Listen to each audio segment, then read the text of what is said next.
अब हम बात करते हैं जिसका आप लोगों को बेसब्री से इंतजार है सेमीकंडक्टर्स में, forward biasing of PN diode. बच्चों क्या पढ़ने जा रहे हैं हम? We are going to discuss forward biasing. क्या पढ़ने जा रहे हैं बच्चों? फॉरवर्ड बायसिंग, ठीक है, ऑफ किसका?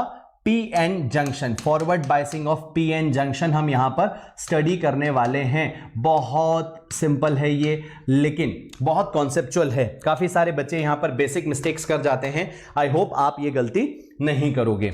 देखो, आपके पास इस तरह का सेटअप होता है, आपके पास इस तरह का सेटअप है, और इस सेटअप को हम ऐसे समझते हैं कि सर जी यहां पर ये आपके पास सेंटर लाइन है, और इस तरफ हमने अगर मान लीजिए लिया P, और इस तरफ अगर हमने लिया N, यहां पर ये P टाइप है, यहां पर ये आपका N टाइप है। P टाइप है मतलब होल्स होंगे, तो यहां पर आपके पास इस तरह से नेगेटिव आयंस हो जाएंगे बच्चों, और यहां पर आपके पास इस तरह से पॉजिटिव आयंस हो जाएंगे। समझ रहे हैं एवरीवन? राइट, देखो ये यहां पर आपके पास नेगेटिव आयंस हैं और यहां पर आपके पास पॉजिटिव आयंस है। अब हमें बाइसिंग करनी है फॉरवर्ड। कैसी बाइसिंग करनी है सर? Forward biasing. अब फॉरवर्ड बाइसिंग का मतलब क्या है? यहां पर इलेक्ट्रिक फील्ड है आपकी इस तरफ, ऐसे इलेक्ट्रिक फील्ड आपकी इस तरफ है। अब ये जो इलेक्ट्रिक फील्ड है, अब यहां पर पोटेंशियल होगा जीरो। अगर आप पोटेंशियल का ग्राफ यहां पर बनाने की कोशिश करेंगे तो यहां पर पोटेंशियल होगा जीरो, इस पॉइंट पर पोटेंशियल होगा जीरो, और यहां पर पोटेंशियल होगा वेरी हाई। सो पोटेंशियल का graph will be like this, potential का graph will be like this everyone, yes और no? This is the graph for the potential, है ना? This is the graph for the potential. यहां पर potential zero and here potential is very high. अब अगर मैंने यहां पर क्या किया, कनेक्शन किया, मान लीजिए एक बैटरी लगाई, और बैटरी को मैंने क्या किया सर? प्लस टर्मिनल को कनेक्ट किया P से, और माइनस टर्मिनल को कनेक्ट किया मैंने N से, है ना? ये सब कुछ हम जानबूझकर ऐसा कर रहे हैं समझने के लिए कि होगा क्या अगर हमने ऐसा किया तो। अब देखो ये जो बैटरी है, इस बैटरी का कुछ पोटेंशियल है, वेरिएबल पोटेंशियल वाली बैटरी हमने ली, है ना? जीरो से शुरू होकर बढ़ती जाएगी धीरे धीरे। अभी जीरो है, अभी अगर पोटेंशियल जीरो है तो ये नेगेटिव पोटेंशियल की वैल्यू जो है ये 0.7 है ना, अभी ये इलेक्ट्रिक फील्ड इस तरफ है। अभी अगर आपने इसको प्लस और इसको माइनस दिया तो आप क्या चाहते हैं? आप चाहते हैं कि एक इलेक्ट्रिक फील्ड इस तरफ बने। देखो जो ग्रीन वाला एरो, उस पर ध्यान देना। इस बैटरी को कनेक्ट करके आप एक एक्सटर्नल फील्ड क्रिएट कर रहे हो बैटरी की मदद से, जिसका डायरेक्शन इंटरनल फील्ड से ऑपोजिट है। तो जब आप इसके पोटेंशियल को इंक्रीज करोगे जीरो से लगाकर 0.7 तक, इन केस ऑफ सिलिकॉन, ये डायोड मैंने कौन सा लिया बच्चों एक्सप्लेन करने के लिए? सिलिकॉन। तो सुनना ध्यान से, पोटेंशियल जीरो से लगाकर टिल 0.7 आपकी इलेक्ट्रिक फील्ड का केवल उतना वैल्यू होगा कि वो इंटरनल फील्ड को बैलेंस करेगा। किसको बैलेंस करेगा बच्चों?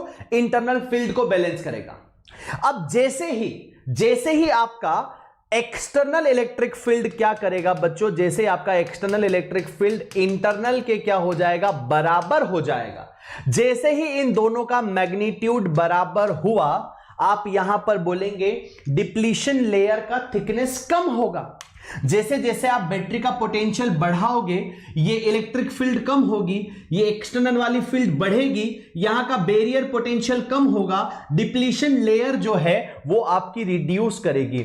और डिप्लीशन लेयर जब रिड्यूस करेगी तो यहां का जो होल और यहां का जो इलेक्ट्रॉन, जो कि पहले से ही एक दूसरे को मारने के लिए उतारू थे, एक दूसरे को मारने के लिए पहले से ही तैयार बैठे थे, आपने उनके मारने की फेमिलियर सिचुएशन क्रिएट कर दी। क्या कर रही आपने?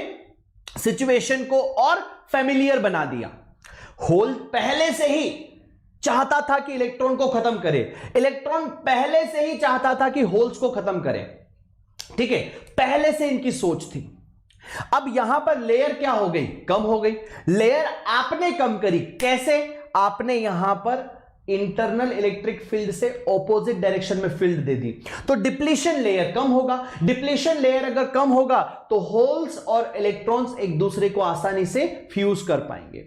तो यहां पर क्या होगा बच्चों? जो आपका डिफ्यूजन करंट है, because of diffusion of electrons and holes, वो क्या करेगा बच्चों? डिफ्यूजन करंट आपका इंक्रीज करेगा ना। एक दूसरे को जो डिफ्यूज करने के लिए जो होल्स और इलेक्ट्रॉन्स आ रहे हैं वो यहां पर आपको इंक्रीज करता मिलेगा। और अब जब अगर आपने लेयर को कम कर दिया, यानी कि बहुत कम रीजन आपके पास है, very small region you have, जो कि डिप्लीशन लेयर का है, और अगर डिप्लीशन लेयर का रीजन बहुत कम है तो इस रीजन में बनने वाला इलेक्ट्रॉन और इस रीजन में बनने वाला होल जो ड्रिफ्ट होगा, देखो इस डिप्लीशन लेयर में, ध्यान से सुनना, अगर ये जो डिप्लीशन लेयर आपको यहां पर दिख रही है, इस डिप्लीशन लेयर में एक इलेक्ट्रॉन आ गया और इस डिप्लीशन लेयर में एक होल आ गया बाय चांस, है ना, टेम्परेचर इंक्रीज करने की वजह से ये इलेक्ट्रॉन होल पेयर तो बनेगा ही ना, वो तो पूरे मटेरियल में बन रहा है। Electron hole pair is forming through out the lattice.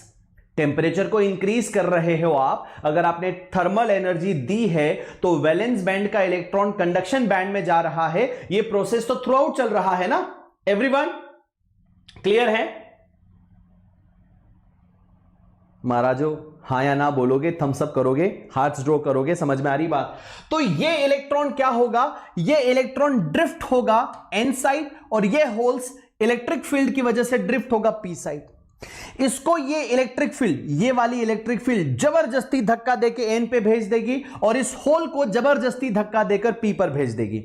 इसकी वजह से जो करंट बनेगा वो करंट बनेगा बच्चों ड्रिफ्ट। कौन सा बनेगा? ड्रिफ्ट। तो यहां पर आपका आई ड्रिफ्ट क्या हो जाता है सर? आई ड्रिफ्ट आपका कर जाता है टेंडिंग टू जीरो। तो diffusion current is very high and drift current becomes zero. अब आपने क्या किया, आपने जब इसका प्लस जो है पी से कनेक्ट किया तो यू क्रिएटेड फेमिलियर सिचुएशन जिसमें होल्स और इलेक्ट्रॉन्स आपस में डिफ्यूज कर सके। तो यहां पर आपको मिलेगा बच्चों फॉरवर्ड बाइसिंग का कैरेक्टरिस्टिक कर्व, बच्चों V I characteristics of forward biasing. अब सुनिएगा, ये डायोड का सिंबल ऐसा क्यों होता है ना, अभी रिवर्स बाइसिंग में भी और एक्सप्लेन कर दूंगा। लेकिन यहां पर आपने लगाई बैटरी, यहां पर आपने क्या लगाई बच्चों? बैटरी लगाई। ये आपने प्लस लगाया, माइनस लगाया, ये एरो साइड पी कहलाता है, स्टॉपर साइड एन कहलाता है। सो ये आपका डायोड कैसा है? ये डायोड आपका फॉरवर्ड बाइसिंग में है। अब हम यहां पर क्या पढ़ रहे हैं? यहां पर हम पढ़ रहे हैं वी आई कैरेक्टरिस्टिक बच्चों, ठीक है, वी आई कैरेक्टरिस्टिक्स किसके? तो फॉरवर्ड बाइसिंग के। वी आई कैरेक्टरिस्टिक्स किसके बच्चों? फॉरवर्ड बाइसिंग के। रिवर्स बाइसिंग के हम अलग से समझेंगे। तो यहां पर आपने लिया लाइक दिस, ये इस तरफ आप करंट लेंगे और इस तरफ आपने लिया पोटेंशियल, अप्लाइड पोटेंशियल। जैसे जैसे मैं बैटरी का पोटेंशियल इंक्रीज करूंगा, जैसे जैसे मैं बैटरी का पोटेंशियल इंक्रीज करूंगा, इस तरफ करंट के साथ क्या सीन होने वाला है that I am going to draw बच्चों। अब बैटरी का पोटेंशियल जब जीरो है, बैटरी का पोटेंशियल जब जीरो है तो बैरियर पोटेंशियल इलेक्ट्रॉन और होल्स को डिफ्यूज नहीं होने देगा।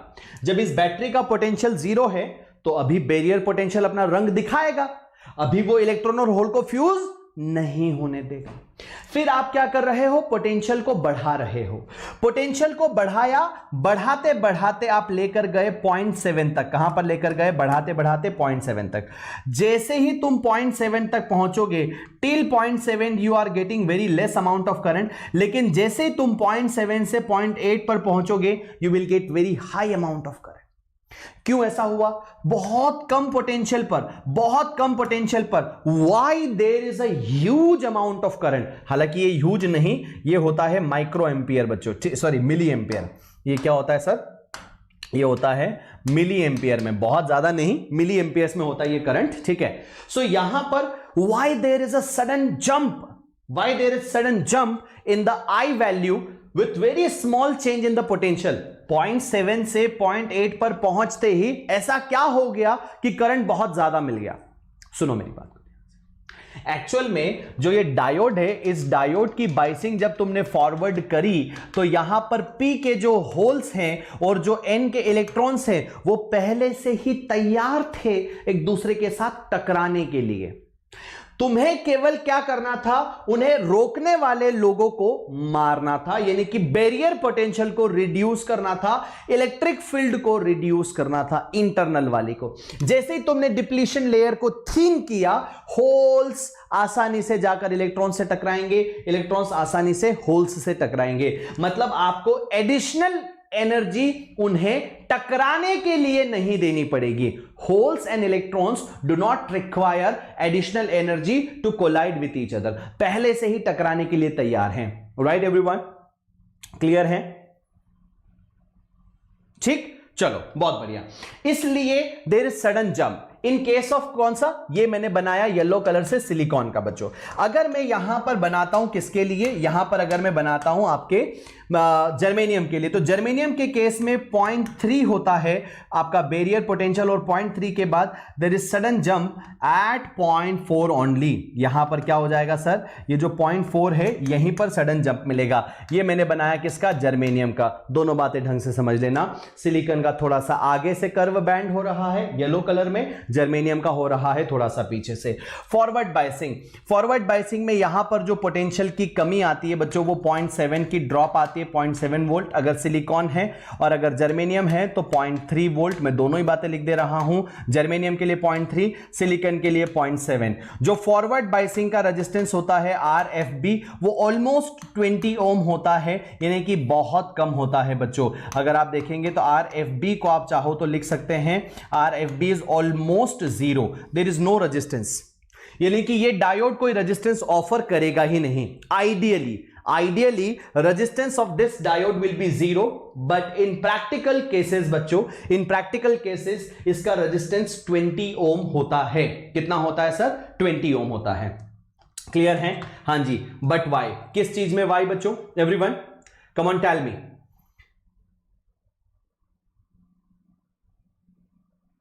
जल्दी से बताइए, सबको सारी चीजें समझ में आई हैं? एक बार मैं चैट सेक्शन पर देख रहा हूं, अगर सब हाँ बोल देंगे, एक बार सबका थम्स अप अगर आ जाएगा तो आई कैन अंडरस्टैंड कि हाँ मैं सब तक पहुंच पाया, सबको सारी चीजें क्लियर है प्रॉपर तरीके से। ठीक है,